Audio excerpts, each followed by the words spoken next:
Everything in money is early. Everything in business is early. Typically, firms will give you 2 to 3 times the value of the investment account to buy more stock.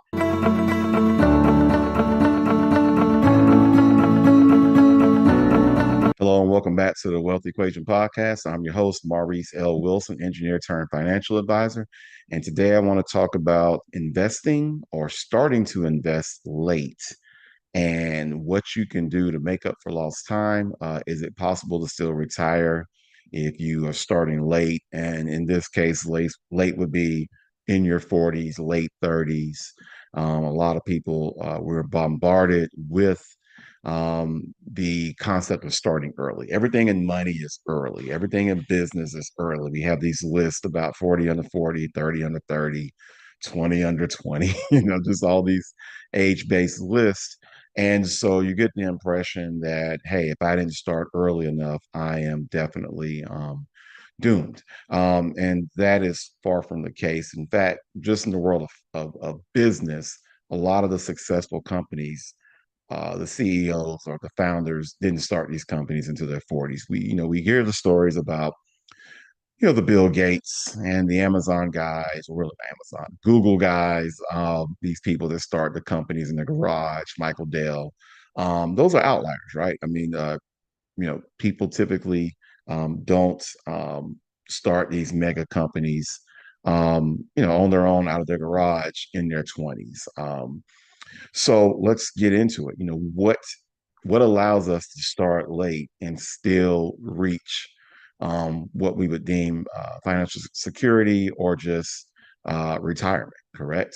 And one thing that you're going to have to embrace if you're going to find yourself starting late is the concept of leverage, right?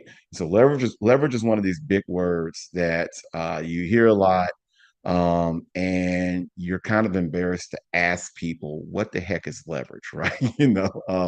Because nobody wants to seem like they don't know what leverage is. Um, Leverage, there's financial leverage, there's mechanical leverage. As an engineer, I know a lot about mechanical leverage, but so do you. Mechanical leverage is this, when your car needs to have its tire replaced, you get out a jack, and you lift your tire up with the jack. That's leverage, right? You're taking a small lever, but then you're using the force of the ground to push off the ground to lift your tire up. It's a crowbar, for lack of a better phrase. It's no different than a seesaw, where one child can lift three children, depending on where that seesaw is positioned. That again is mechanical leverage. Now, in the financial world, leverage is simply the use of other people's money to build wealth. Simple as that. So we do it all the time with pretty much every big purchase that we make as adults, right? Starting with college. If you're going to go to college, very few people have 25 to 50,000 to just pull out of the bank, nor should they, by the way, and go to college and spend for college, right? So what we're going to do is we're going to leverage government loan, private loan, hopefully scholarship, right? But we're going to get other people's money to accomplish what we're trying to accomplish.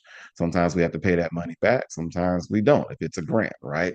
But it's other people's money. Now, we commonly have access to other people's money, in this case, the bank, through our credit cards, right? So you go buy a refrigerator, you go buy a washing machine. You get your let's see, what are the big ticket items that we do? You get your something repaired at home, right? You use credit to take care of that big expense, and then you pay these people back through interest and whatnot. Um, so what's funny is we use credit or leverage other people's money to do a whole host of things that are important to us. But what's more important than financial security? What's more important than wealth, right? What's more important than being able to wake up at some point in the future and not worry about corporate America, shrinking jobs, AI garbage? As much as I appreciate some of the benefits of AI, let's call it what it is. This thing is a threat to what we're doing. I think it's something that we can overcome, but in the near term, it seems to be a threat to a lot of professional services and people that are tangentially tied to professional services, right? If you serve professionals and AI is threatening their careers, then you, by consequence, are threatened. So it's a multiplier effect, right? To be able to wake up and be shielded from that, right? That's money, right? That's wealth. That's the protection that comes from having the bag, right? From having financial security, right? And that's what we should be trying to get to. So you find yourself in your late 30s, early 40s, mid 40s, late 40s, right? And you're like, hey, I have not done what I've needed to do. I have not started building wealth early. I have not done all the things that the talking heads say I should do. Is my life over? Am I doomed to maybe work at Walmart or I mean, if Walmart even has greeters in the future, right? Am I doomed to work at a grocery store beyond a certain age in life? And nothing wrong with if that's what you're doing. I know plenty of people that work jobs in retirement just to get out of the house, but are they working these jobs to put food on the table? So the freedom from insecurity, right? The security that comes with money, the options that come with money. Can we build those later in life? Can we build those in our mid 40s, late 40s? And the answer, of course, is yes. I'm an engineer by degree, right? And I did work in corporate for a number of different companies. And one thing engineers learn is problem solving. And so, there's always a solution to a problem that you can begin working on. And in this case, that solution is going to be leverage. So, how can you get leverage in the world of money? Okay. A lot of people only know about one way to invest, which is I get a paycheck, I deduct 6%, 10%, 12% into this account, and it begins to work for me, right? Okay. Well, let's go with that. What if you could double how much you could put into the market? You know, what if you could double how much you could put into the market? So pause here. Live, I'm recording. Pause here. Now you can edit. So what if you could double what you put into the market? Okay. And the answer is you can, right? Um, there is a type of account. Well, first off, let's go with the low hanging fruit. If you're working a job and your employer matches, please get the match, right? Typically, matches are dollar for dollar up to a certain amount and then 50% up to a second amount. The most common that I have seen is dollar for dollar up to the first 3% and then 50% up to 6%, right?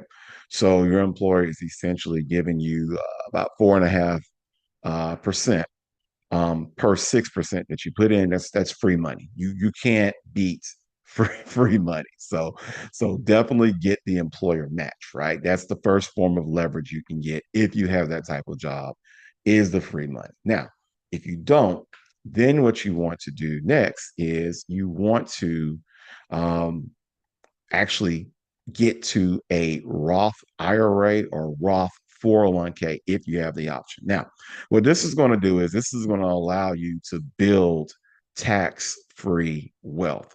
So we're used to a regular 401k where we deduct money in, you put in, let's say 10,000, they let you not pay taxes on that 10,000. So technically you have, extra money to put into the market. The problem is that money's all going to be taxable. So if I put in 10,000, every 10,000 grows to 100,000. Well, taxes on 100,000 is more than taxes on 10,000. So if we could put the same 10,000 in and not pay taxes on the 100,000, I saved myself roughly $25,000 in taxes later in life or in retirement. That means that money's going to stretch even further in retirement. And in the future, taxes are going to be higher. So if I can pay taxes today, I'm essentially stretching my money. And so while that's not leverage, we're going to get to that. That is something else that's going to allow you to retire and reach financial security, is basically eliminating taxes on future wealth. We definitely want to do that. So first thing, get your employer's money. If they are giving it to you, contribute up to the match, get that free money. Secondly, Even if you do have the free money, now take a look at the Roth 401k, the Roth IRA. This is going to be places where you can get, create tax-free wealth. They can't come after you about required minimum distributions. And if you leave this money to a non-spouse, they don't have to pay all this money in taxes when they get it. So it's a beautiful way to extend your wealth in retirement. Now, let's get to leverage. So there are ways to invest in what's called a margin account. All right. Don't get caught up in the terminology. Let's just focus on what it does. Um, let's use the concept of home equity, right? You buy a home, right? For let's say $500,000. Recently, a home like that may double in value in less than 10 years. So you bought a home for a 500,000, 7, 8 years later, that home is worth $1 million, right? So you have now a 500,000 in equity, right? Okay. So your bank will let you borrow that money against the house because the house is the collateral. And typically they'll let you borrow it as a home equity loan or a home equity line of credit, right? Now, you take that money, maybe you retire some other debt, maybe you start a business, who knows what you do with that money. But you take that money out, the bank makes you make a monthly payment, and you're off to the races. If you sell the house, it'll pay off the loan. Usually the house doesn't go below the value, so it's a good deal if you can get it, right? You have that same opportunity available to you in the stock market through what's called a margin account. So you can put, let's just use an easy number, 10,000, 100,000. Let's go with 100,000 into your margin account. Okay. Now, you can borrow against this account, typically up to 50%, to go do a number of things. They don't really care because they got the collateral. And some people will take this money and they will make other investments in business and whatnot. That's great.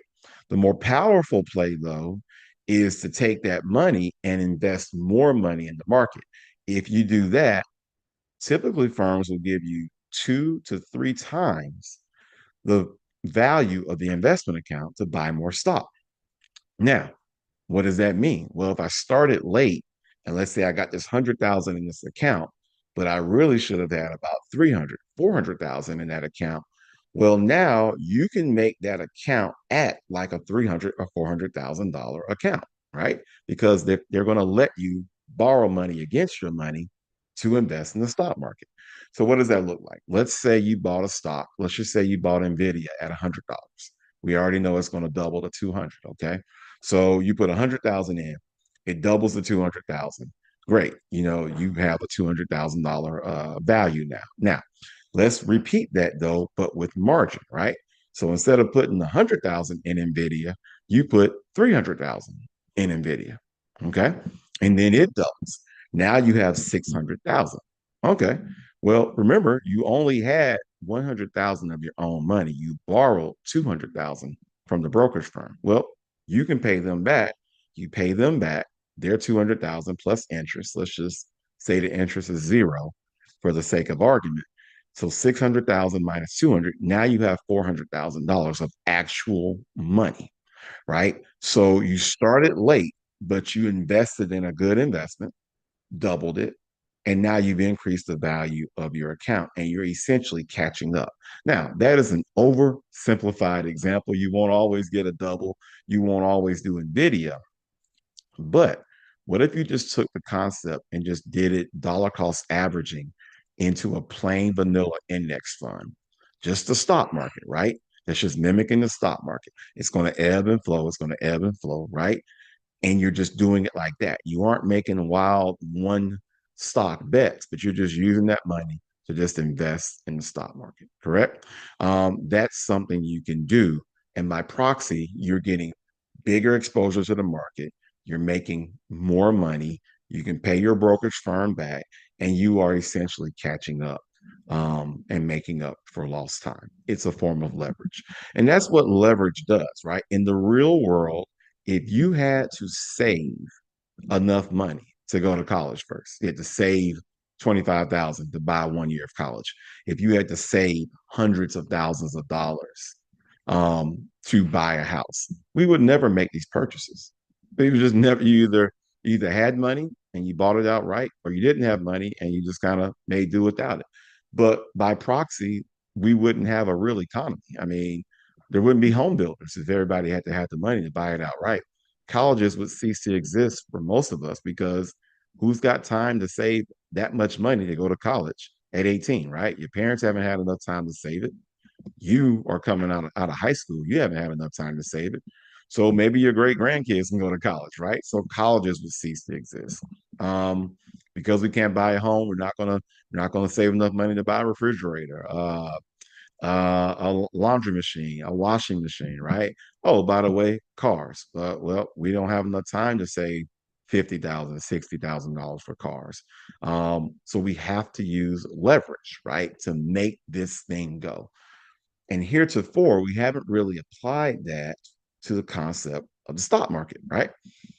But there are these things called margin accounts where your broker will let you borrow money against your account to invest and amplify your return. Now, it comes at risk. It works both ways. The elevator goes up and down. If you make a losing bet, you're going to amplify losses, right? So let's take that same example. You buy a good investment, it goes down 50%.